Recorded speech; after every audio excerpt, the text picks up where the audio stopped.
wá gbọ́ ṣíṣe àti máṣe òní gẹ́gẹ́ bí irúfẹ́ ìràwọ̀ tí ò ń lò. Mo kí Ọlọ́run Ọba, mo sì b'Olódùmarè, ìbà akọ́dá ayé, ìbà aṣẹ̀dá ọ̀run, mo ṣe bá Ọ̀rúnmìlà àtórí ẹni tí ò sunwọ̀n ṣe, mojúbọ ọkùnrin, mojúbọ obìnrin, mo kí gbogbo ojú tó ń wò mí níbikíbi tí ẹ ti ń gbọ́ mi káàkiri àgbáńlá ayé. Èyí ni ìwádìí ojoojúmọ́ fún gbogbo ìràwọ̀ pátá àti ṣíṣe àti máṣe fún gbogbo ìràwọ̀ pátá ti tòní, tí ń ṣe ọjọ́ Monday, July 7 ọdún 2025 tá wà nú ẹ̀ yìí. Ẹ̀yin tẹ́ ń wò mí pátá, ẹ dákun ẹ dábọ̀ ẹ bá ń share fídíò yìí kó kárí ilé kó kárí oko, kó lè jẹ́ òwúlò àti àǹfààní fún ọ̀pọ̀lọpọ̀ ènìyàn. Kí ẹ sì má gbàgbé láti follow, kí ẹ sì subscribe kẹ́lẹ́ pẹ̀lú àwọn tá máa jàǹfààní onírúurú fídíò tá à ń fi léde lójoojúmọ́ fún ìdàgbàsókè ìjọmọ ènìyàn. Ẹ̀yin tẹ́ ti fẹ́ ṣe ìwádìí onírúurú láǹfààní láti kàn sí wa ní WhatsApp 09033897161. Ẹ̀yin tẹ́ ń lò ràwọ̀ iná tó kanran yan Harris, ẹ̀yin tàbí láàrin March 21 sí April 20, ènìyàn kan tó dàbí ọ̀gá sí yín tàbí tó dàbí senior sí yín, tàbí èèyàn kan tó ṣe pé ó dàgbà jù yín lọ, ó sì lè jẹ́ ẹni tó ṣe pé ó jẹ́ alásùnmọ́ yín kan ní ààyè ilé, ó ṣe pé wọ́n máa ràn yín lọ́wọ́ lọ́jọ́ tòní, tàbí kí wọ́n tọ́ yín sọ́nà èyí tó máa ràn yín lọ́wọ́ láàyè iṣẹ́ yín, tó sì máa jẹ́ kí ẹ lè borí àwọn kùdìẹ̀kudiẹ tó bá jẹyọ láàyè iṣẹ́ lọ́jọ́ tòní. Léni kẹ́ tẹpá mọ́ṣẹ́ dára, ẹ ṣe dáadáa sáwọn èèyàn, léni kẹ́ rẹra yín lẹ̀, kí ẹ sì wà very determined, á ràn yín lọ́wọ́ lọ́jọ́ tòní. Aago 1 ní ọ̀sán sí aago 2 ní ọ̀sán ní àkókò èyí tó dára jù fún yín láti fi ṣe ohun tó ṣe kókó tó ṣe pàtàkì jù nínú ìgbésí ayé yín lónìí, tí kọlọ blue sì jẹ́ kọ́lọ̀ èyí tó dára jù fún yín láti wọ̀ láṣọ ní ọjọ́ tòní. Ẹ̀yin tẹ́ ń lò ràwọ̀ erùpẹ̀ alámọ̀ Taurus, ẹ̀yin tàbí láàrin April 21 sí May 20, ẹ máa wà highly spiritual púpọ̀ lọ́jọ́ tòní. Lọ́jọ́ tòní sì rí ó dára púpọ̀ bí ẹ bá lè ṣe ìrànlọ́wọ́ fẹ́ni tẹ́ bá nípa láti ṣe fún, látàrí pé ẹ̀yin gan á máa ṣe ń bí ìgbà pé kẹ́ ran àwọn èèyàn lọ́wọ́ lọ́jọ́ tòní, á ṣe ń bí ìgbà pé kẹ́ ṣe dáadáa fún gbogbo èèyàn lọ́jọ́ tòní. Tẹ́ bá sì ṣe àwọn nǹkan wọ̀nyí á fún yín ní ìfọ̀kànbalẹ̀ lọ́jọ́ tòní. Kẹ́ ṣe àwọn nǹkan tó ṣe pé amúnú yín dùn, á máa yọ yín kún, kẹ́ múra dáadáa kí ẹ dùn rí lọ́jọ́ tòní. Bẹ́ẹ̀ sì ni kí ẹ rí dájú pé ẹ bá àwọn èèyàn ṣe pẹ̀lú ìfẹ́, kí ẹ sì rí dájú pé ẹ create àkókò díẹ̀ lénìí láti fi ṣe prayer. Aago 2 ní ọ̀sán sí aago 3 ní ọ̀sán ní àkókò èyí tó dára jù fún yín láti fi ṣe ohun tó ṣe kókó tó ṣe pàtàkì jù nínú ìgbésí ayé yín lónìí, tí kọlọ royal blue sì jẹ́ kọ́lọ̀ èyí tó dára jù fún yín láti wọ̀ láṣọ ní ọjọ́ tòní. Ẹ̀yin tẹ́ ń lò ràwọ̀ afẹ́fẹ́ aláwàdà Gemini, ẹ̀yin tàbí láàrin May 21 sí June 21, àwọn èèyàn máa pọ́n yín lé dáadáa lọ́jọ́ tòní, ire ó máa wọlé dáadáa fún yín, kódà ìdàgbàsókè máa dé bá gbogbo nǹkan tí ẹ bá ń ṣe pátá lọ́jọ́ tòní. Àwọn ìdí àtẹ́tí ní tẹ́ ń wò pé bóyá kẹ́ fi kún iṣẹ́ tẹ́lẹ̀, kẹ́ fi kún lọ́jọ́ tòní, gbogbo àwọn yìí lọ́wọ́ lẹ́yìn kẹ́ enjoy ara yín, ṣùgbọ́n kẹ́ má gbéraga rárá, ẹ wá tẹpá mọ́ṣẹ́, ẹ rẹra yín lẹ̀, kẹ́ ṣe dáadáa sáwọn èèyàn, kí ẹ sì wá ìdùnnú àtayọ̀ fún wa yín ní gbogbo ọ̀nà pẹ̀lú. Góòdù jẹ́ kọ́lọ̀ tó dára jù fún yín láti wọ̀ láṣọ lónìí. Aago 2 ní ọ̀sán sí aago 3 ní ọ̀sán ní àkókò èyí tó dára jù fún yín láti fi ṣe ohun tó ṣe kókó tó ṣe pàtàkì jù nínú ìgbésí ayé yín ní ọjọ́ tòní.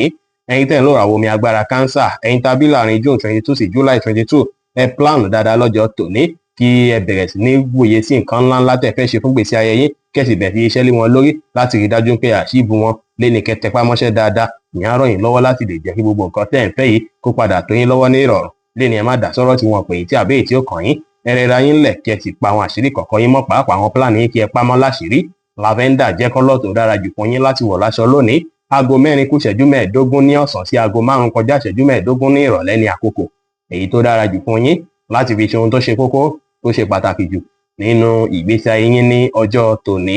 Ẹ̀yin tẹ́ ń lò ràwọ̀ iná tó gbóná riri Leo, ẹ̀yin tàbí láàrin July 23 sí August 22, àkókò ètí tó wá yìí láti rí dájú pé àwọn nǹkan tó ṣe pé ẹ ti ṣiṣẹ́ fún láti jọ́ mẹ́ta ẹgbẹ̀ tí rèrè ń jẹ rẹ̀, ire wá wọlé dáadáa, àwọn èèyàn adá yín mọ̀ sí, àṣeyọrí wà fún yín ní gbogbo ọ̀nà lọ́jọ́ tòní. Gbogbo àwọn nǹkan tó ń ṣẹlẹ̀ lọ́jọ́ tòní, àǹfààní pé ẹ ti ń tẹpá mọ́ṣẹ́ láti jọ́ mẹ́ta, èrè ń jẹ rẹ̀ lẹ́fẹ́ kó lọ́jọ́ tòní o. Àwọn àjọ tẹ́ ti ń dá, ìfaradà tẹ́ ti ń ní, èrè ń jẹ rẹ̀ lẹ́fẹ́ kó lọ́jọ́ tòní. Lọ́jọ́ tòní ẹ rí dájú pé ẹ take advantage gbogbo nǹkan dáadáa tó bá wọ́tọ̀ yín wá, kẹ́ wá enjoy ara yín dáadáa, kẹ́ má ṣe àwọn nǹkan tó lágbára jẹ̀mí yín lọ. Ọjọ́ ìgbafẹ́ lọ́jọ́ tòní jẹ́ fún yín, ẹ fìfẹ́ àtàyà hàn sí àwọn ènìyàn, kẹ́ ṣe dáadáa sáwọn èèyàn lénìí dára. Aago 5 ní ìrọ̀lẹ́ sí aago 6 ní ìrọ̀lẹ́ ní àkókò èyí tó dára jù fún yín láti fi ṣe ohun tó ṣe kókó tó ṣe pàtàkì jù nínú ìgbésí ayé yín lónìí, tí kọlọ pink sì jẹ́ kọ́lọ̀ èyí tó dára jù fún yín láti wọ̀ láṣọ ní ọjọ́ tòní.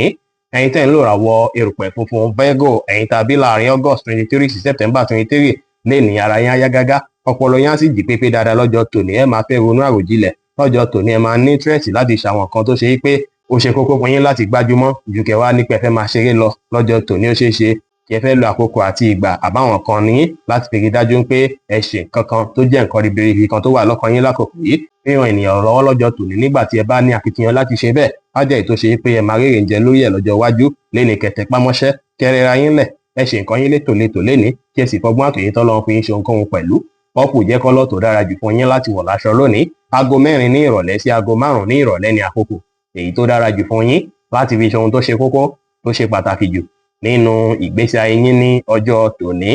ẹ̀yin tẹ́ ń lò ràwọ̀ afẹ́fẹ́ márìmífín Libra ẹ̀yin tàbí láàrin September 24 sí October 23 lọ́jọ́ tòní ìgboyà máa wà fún yín ọpọlọ yín á sì jí pépé bẹ́ẹ̀ lára yín máa yá gágá pẹ̀lú lọ́jọ́ tòní sí rèé kí ẹ tó bẹ̀rẹ̀ nǹkan kíkan ẹ rí dájú pé ẹ wà níbi tó dákẹ́ rọ́ kí ẹ gbọ́ ohun tó ń sọ sí yín lọ́kàn lórí ìgbésẹ̀ tẹ́ fẹ́ gbé ohun tó sọ sí yín lọ́kàn yẹn ló máa ràn yín lọ́wọ́ dáadáa lọ́jọ́ tòní o bẹ́ẹ̀ sì lohun tó bá sọ sí yín lọ́kàn yẹn kẹ́ rí dájú pé ẹ tẹ̀lé á ràn yín lọ́wọ́ ẹ má fààyè gba kẹ́nikẹ́ni kó wá máa dictate nǹkan fún yín rárá lọ́jọ́ tòní o ẹ plan fúnra yín kẹ́ wá rẹra yín lẹ̀ ẹ wá rọrùn láwùjọ yín kẹ́ sì gbájúmọ́ àwọn nǹkan tó ṣe kókó fún yín láti gbájúmọ́ pẹ̀lú aago 9 kọjá 30 ìṣẹ́jú láàárọ̀ sí aago 12 ní ọ̀sán ní àkókò èyí tó dára jù fún yín láti fi ṣe ohun tó ṣe kókó tó ṣe pàtàkì jù nínú ìgbésí ayé yín lónìí tí kọlọ pink sì jẹ́ kọ́lọ̀ èyí tó dára jù fún yín láti wọ̀ láṣọ ní ọjọ́ tòní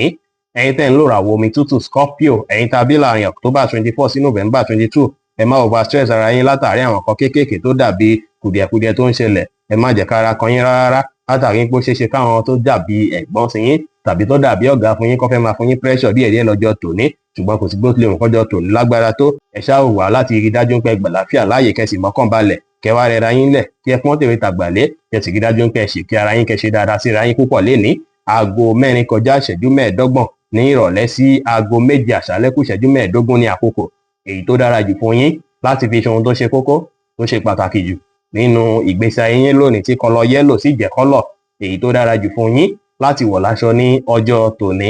ẹ̀yin tẹ́ ń lò ràwọ̀ inú àtùpà Sagittarius ẹ̀yin tàbí láàrin November 23 sí December 22 ìbẹ̀rẹ̀ ọjọ́ tòní lè dàbí ìgbà kó rí bákan kí ìwọ́n dàbí ìgbà kó fẹ́ so yín ṣùgbọ́n nǹkan á máa yí padà lẹ́sẹẹsẹ kílẹ̀ ọjọ́ òní tó ṣú sùúrù tẹ́ bá ní lọ́jọ́ tòní ó máa nípa rere tó máa kó láwùjọ yín lẹ́ni àwọn challenges àbí kùdìẹ̀kudiẹ tó bá wáyé gbogbo ẹ̀ pátá ló máa padà parẹ́ èyí tí ẹ fi máa ní pé bóyá ẹ̀ ń láìbáyà ọkàn àbẹ́ẹ̀fẹ́ mú sùúrù lò tó lè padà bí problem fún yín ẹ ò lè rí dájú pé ẹ wà positive kẹ́ ní ìrètí pé nǹkan máa tó yí padà ẹ wá gbájúmọ́ ṣẹ́kẹ̀ lè rore gbámú ẹ free mind yín kí ẹ sì wà positive lẹ́ni dára deep blue jẹ́ kọ́lọ̀ tó dára jù fún yín láti wọ̀ láṣọ lónìí aago 11 láàárọ̀ sí aago 1 kọjá 30 ìṣẹ́jú ní ọ̀sán ní àkókò èyí tó dára jù fún yín láti fi ṣe ohun tó ṣe kókó tó ṣe pàtàkì jù nínú ìgbésí ayé yín ní ọjọ́ tòní ẹ̀yin tẹ́ ń lò ràwọ̀ ìpele eruku Capricorn ẹ̀yin tàbí láàrin December 23 sí January 19 ọjọ́ tòní ọjọ́ àlàáfíà ọjọ́ ìrọ̀rùn ló máa jẹ́ fún yín o ọkàn yín máa balẹ̀ pẹ̀sẹ̀ ọjọ́ tòní dára púpọ̀ láti fi lo àkókò àti ìgbà pẹ̀lú àwọn olólùfẹ́ yín ẹ ṣe dáadáa sáwọn èèyàn tó rọ̀gbà yín ká ẹ bá wọn ṣe pẹ̀lú àwàdà àti ẹ̀rín kẹsì tí àwọn kan tá mú kí inú yín dùn káyọ̀ yín fún lénìí aago 11 láàárọ̀ sí aago 12 ní ọ̀sán ní àkókò èyí tó dára jù fún yín láti fi ṣe ohun tó ṣe kókó tó ṣe pàtàkì jù nínú ìgbésí ayé yín lónìí ẹ wá gbọ́dọ̀ wáṣọ black rárá látàrí pé black jẹ́ kọ́lọ̀ tí ó dára rárá fún yín láti wọ̀ láṣọ lónìí ẹ̀yin tẹ́ ń lò ràwọ̀ afẹ́fẹ́ oníbínú Aquarius ẹ̀yin tàbí láàrin January 20 sí February 19 lọ́jọ́ tòní a ṣe ń bí ìgbà pé kẹ́ ṣàṣeyọrí lórí ohunkóhun a ṣe ń bí ìgbà pé kẹ́ gbáradì láti gbájúmọ́ṣẹ́ láti ṣàṣeyọrí ẹ fẹ́ owó ẹ fẹ́ rere gbogbo ẹ fẹ́ gbogbo nǹkan dáadáa gbogbo nǹkan mèremère ayé ládàbí ìgbà pé kó ti máa wọ̀nyí léni kẹ́ wá wulẹ̀ sẹ́ẹ̀tì plan kẹ́ wulẹ̀ ronú jinlẹ̀ nípa àwọn nǹkan tẹ́ ẹ fẹ́ kẹ́ bẹ̀rẹ̀ sí plan lé lórí kẹ́ sì bẹ̀rẹ̀ sí iṣẹ́ lé wọn lórí láti rí dájú pé gbogbo ẹ̀ ṣe wọ́n láti yọrí ẹ má wà táṣe dìbò ohunkóhun tẹ́ bá ń ṣe léni ẹ tẹpá mọ́ṣẹ́ ẹ wà positive kẹ́ sì fọgbọ́n àtòyé tọ́lọ́run fún yín ṣe ohunkóhun léni pẹ̀lú pọ́pù jẹ́ kọ́lọ̀ tó dára jù fún yín láti wọ̀ láṣọ lónìí aago 4 kọjá ìṣẹ́jú 15 ní ìrọ̀lẹ́ sí aago 5 ní ìrọ̀lẹ́ ní àkókò èyí tó dára jù fún yín láti fi ṣe ohun tó ṣe kókó tó ṣe pàtàkì jù nínú ìgbésí ayé yín ní ọjọ́ tòní